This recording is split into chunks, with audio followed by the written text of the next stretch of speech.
देखें उस घटना को और आज की रैली की क्या? देखिए, पूरी तरह से आज की रैली जो है वो संविधान को और बापू के और बाबा साहब अम्बेडकर के जो असूल हैं, जो उनका दिखाया हुआ रास्ता है, उस पर कैसे आगे बढ़ाया जाए, उसके लिए आज की रैली है।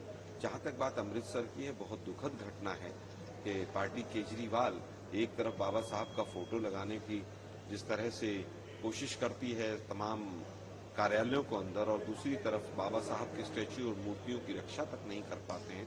तो जो पार्टी केजरीवाल है, चाहे बीजेपी है, ये बाबा साहब का वास्तव में किसी भी रूप में सम्मान नहीं करना चाहते हैं। बहुत दुखद घटना है।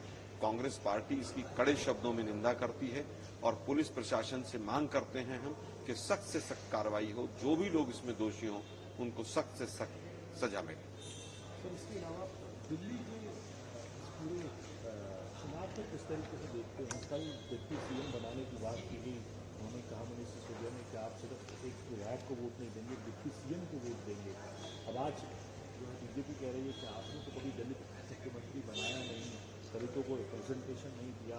तो एक दोनों ही पार्टियों के बीच में जो बयान की जो एक तरीके से वाद विवाद दिखाई दे रहा है, उसको कैसे? देखिए, 11 साल से केजरीवाल और मोदी जी दिल्ली के ऊपर सत्तासीन हैं। 11 साल में उन्होंने क्या क्या किया दिल्ली के अंदर, वो बताना चाहिए। अभी पंजाब का हम जिक्र कर रहे थे, तो पंजाब में भी फर्जीवाल ने कहा था कि वहां पर एक दलित को मैं उप मुख्यमंत्री बनाऊंगा। 3 साल हो गए, क्या पंजाब में बना दिया? ये केवल और केवल हेडलाइंस बटोरने का काम है। पूरा मंत्रिमंडल तिहाड़ रिटर्न हो चुका है इनका। आज हालात ये हैं कि दिल्ली नर्क बना दी इन लोगों ने, उसमें दोनों पार्टियां बराबर की जिम्मेदार हैं।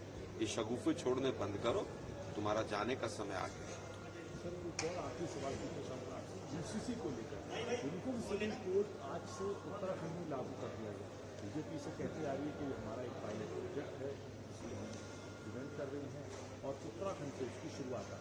ये कोई पायलट प्रोजेक्ट नहीं है। ये केवल किस तरह से हेडलाइंस बटोरी जाएं, किस तरह से हिंदू मुसलमान करने का एक टूल किट बनाया जाए, किस तरह से चुनाव में वोट बटोरे जाएं, उसका एक रास्ता है, इसके अलावा कुछ नहीं।